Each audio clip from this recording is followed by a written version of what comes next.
খুলনায় রেলওয়ের জমি দখলে চলছে মহোৎসব। অভিযোগ আছে রেলের কিছু দুর্নীতিবাজ কর্মকর্তাদের মদদে রেলওয়ে আর ঘাট এলাকার জমি বেপরোয়া গতিতে দখল আর কোটি কোটি টাকার বাণিজ্য চলছে। রেলওয়ে কর্তৃপক্ষ গত 10 মাসে 36টি অবৈধ দখলের বিরুদ্ধে থানা এজাহার আর উচ্ছেদ করতে চিঠি দিলেও সেটি আর আলোর মুখ দেখেনি বলে স্বীকার করলেন রেলের ঊর্ধ্বতন কর্মকর্তা। দখলবাজির ঘটনায় উদ্বেগ জানিয়েছেন সাবেক সংসদ সদস্য ও বিএনপি নেতা নজরুল ইসলাম মঞ্জু। আজিজুল ইসলামের ক্যামেরায় খুলনা থেকে মোহাম্মদ আবু তোয়েবের পাঠানো রিপোর্ট। খুলনা মহানগরীর এসব বসতবাড়ির দোকানপাট তৈরি করা হয়েছে রেলওয়ের নিজস্ব সম্পত্তির উপর।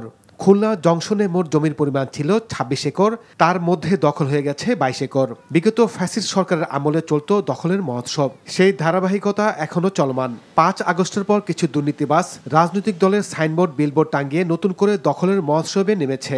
যে যেভাবে পারছেন রেলের জায়গা দখল করে স্থাপনা তৈরি করছে। সবকিছু দেখেও অনেকটা নীরব দর্শকের ভূমিকা পালন করছে রেলওয়ে কর্তৃপক্ষ, অথচ এসব দখলমুক্ত করা ছিল তাদের কাজ। রেলওয়ের এক কর্মকর্তা গণমাধ্যমকে নিজেদের অসহায়তার কথা জানালেন। যেগুলো দখল হচ্ছে সে বিষয়ে আমরা আইন অনুযায়ী ব্যবস্থা নিতেছি। আমি যেগুলো আমার মনে করেন আসছে নজরে সেগুলো আমি এজাহার দাখিল করছি। পুলিশের নিষ্ক্রিয়তাকে দুষছেন স্থানীয়রা, তবে অভিযোগ অস্বীকার করে পুলিশ বলছে অভিযোগ পেলে দ্রুত পদক্ষেপ নেওয়া হবে। জেলা প্রশাসক বরাবর স্মারকলিপি দিয়েছি, আসলে প্রতিকার খুঁজে পাচ্ছি না। তার কারণ হচ্ছে আমাদের তো সর্বাঙ্গে ব্যথা। যারা দিয়ে ভূত ছড়াবো তার নিজের ঘাড়েই ভূত, সঙ্গত কারণে আমরা মুক্তি পাচ্ছি না। আমরা সন্ত্রাসী যে তালিকা আছে সেই সন্ত্রাসীদের তালিকা অনুযায়ী তাদের সম্ভাব্য যে সমস্ত জায়গায় তারা থাকতে পারে সেই জায়গায় আমরা বিশেষ অভিযান পরিচালনা করতেছি। দলীয় নাম ভাঙিয়ে যারা এসব দখল বাণিজ্যে মেতে উঠেছেন তাদের বিরুদ্ধে পদক্ষেপ নিতে দলের নীতি নির্ধারককে বলা হয়েছে বলে জানান বিএনপির সাবেক এই সংসদ সদস্য।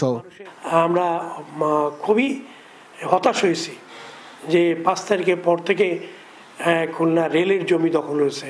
আমরা প্রশাসনকে বলেছি যে সমস্ত সব কিছু দখলমুক্ত করার জন্য, এবং আমরা কেন্দ্রে রিপোর্টও দিয়েছি, আমি নিজেও রিপোর্ট দিয়েছি যে যারা এর সাথে সংশ্লিষ্ট তাদের বিরুদ্ধে সাংগঠনিক ব্যবস্থা গ্রহণ করার জন্য। রেলের সম্পত্তি দখলমুক্ত করতে দ্রুত উচ্ছেদ অভিযানের দাবি সচেতন মহলের। NTV news desk.